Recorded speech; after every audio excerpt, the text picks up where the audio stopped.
Hey guys, so it's 7 days after I took that digger and basically fractured my ribs by slamming my chest into my handlebars and literally loosening up my my shift, or it was my left side, my dropper post lever and my brake lever, from slamming into it with my chest, and it didn't feel good. I ended up getting out of the trail. You saw that video, and you know, that was adrenaline get me through that. But then the rest of that week I felt it every day, and I did long walks with my dog to kind of just keep some type of fitness level. And I did a neighborhood ride just to keep pedaling a little bit. But this is my first mountain bike ride, so thanks for all the well wishes that you guys made, comments, and thanks for those on Strava. So let me tell you what I wanted to talk about today and see if this resonates with some of you guys too. I don't want an e-bike. I don't feel the need for one. It's just not what I envision as a bicycle for the way I see mountain biking. And let me give you some background and my justification for never going that e-bike route. Not as a judgment to those who do, because everybody's freedom of choice, right? And if you want an e-bike and you're really into e-bikes, good for you. I mean, they're really cool. It just, for me, it's not a mountain bike type of sport that I want to get into. I want to stick with the normal mountain bikes and not the motorized ones. And so let me give you some background.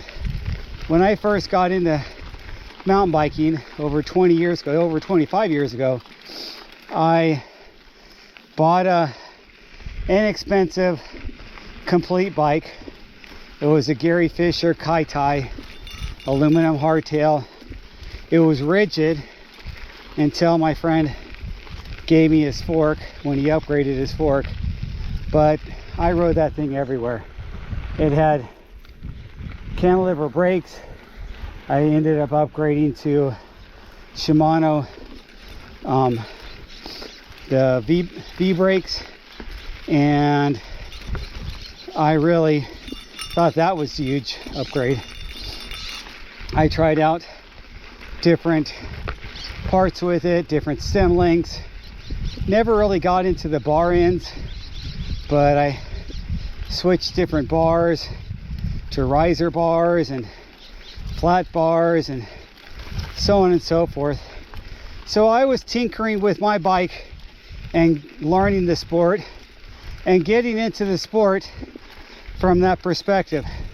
But I knew I would only go so far with that original frame. It wasn't worth going too spendy on it.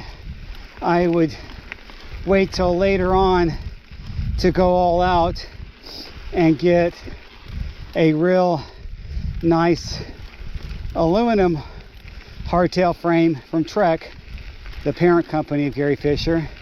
And they had a special edition Trek 8900.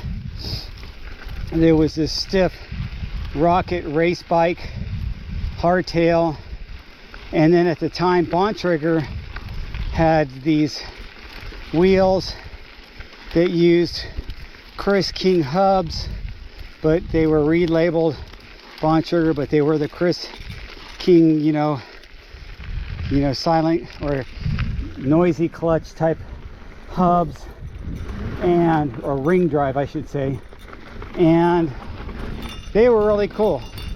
And so I built that bike up from scratch, and it was light, it was fast, it was a pleasure to climb because every pedal stroke forward lunged you forward, and that saying, it climbed like a goat, and I loved it.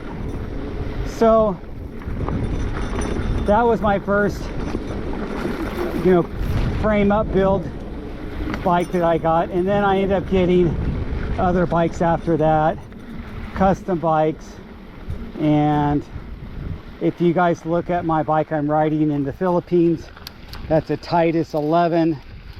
That was a custom titanium bike from Titus when Chris Kokalis of Pivot owned the company, and they were making the Switchblade. The original Switchblade was called the Titus Switchblade before Pivot came up with their Switchblade. So I got into the sport thinking, hey, I want to get a really nice frame, build it up with parts that I think are the best parts for the way I ride, for the trails I ride, and to meet my needs. And I liked high-end hubs. I've had different hubs, different forks, different rims, so on and so forth. But I liked the hobby of mountain biking and getting all these cool parts and building up my bike. But the main thing I had to have to build up my bike was a good frame, and a frame that was something that was light and didn't beat me up too bad, and something I felt like was worthy to hang nice parts on. So that's how I got into the hobby of mountain biking. And later on, I started getting steel bikes and titanium. Well, like I said, that titanium Titus 11. But I started noticing the nuances and feel. Yes, titanium does have a different feel than aluminum. Yes, steel has a different feel than titanium, sometimes even better feel. And I even made another rigid single speed. Just me. Okay, thank you. Just you? Just me. Have fun. Thanks. Another rigid single speed that was that Niner Sur 9 that now serves as a commuter bike for me. With those, I put Panaracer Gravel King tires on there, 700 by 50. Those are great commuter tires in my opinion. Anyway, so that bike was my daily driver for years, and it really made me fall in love with hardtails again, because I had had a few full suspensions. I had a Foes FXR, I had a Trek Remedy, full carbon Trek Remedy with a lot of carbon parts. And the other thing I liked about mountain biking was building lightweight bikes. Yes, I would consider myself a weight weenie because I think weight is important and makes a difference. This bike I'm currently riding is 32 pounds. I consider it it is my heaviest bike in my fleet right now because my other bikes are lighter. And this one, I feel the additional weight on the way up, on the way down, on the flats, everywhere. And I'm okay with 32 pounds. And I've had bikes that weigh 34 pounds.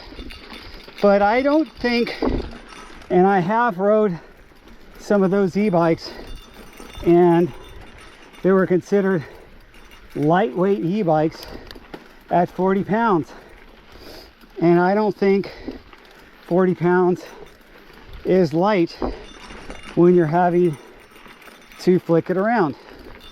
And I also don't think that it gives you a more planted feel, because I feel that part of the reason I enjoy mountain biking and descending paths is I like a light touch feel, that I'm not plowing as much through stuff, but I'm floating over chunk, and I'm being able to, you know, find a little thing that I can turn into a side trail feature. If you guys look at my numerous descents on LP, I ride up some wall sections on that single track. I enjoy that. So that is the main reason, or reasons, that I think an e-bike is just never in the cards for me, because of my current lineage of how I got into mountain biking, and my consideration of an e-bike is basically I'm not considering it due to the fact that it just doesn't make sense to me when I could spend less money customizing a bike that's not going to be that difficult to climb anyway because of its lightweight, and my trails are turn and earn. I climb up to the top, and then on the way down I'm hardly pedaling, so I get my workout as I climb to the top, and then on the way down I get my fun. So that's my opinion on e-bikes. I wasn't saying this to offend anybody. I think live and let live. Go get your e-bike if that's what you're into, and I don't care if you get it online from Walmart. I really don't care. Get whatever you want to get if that's what appeals to you, and you feel that getting out on the trails is all you want to do.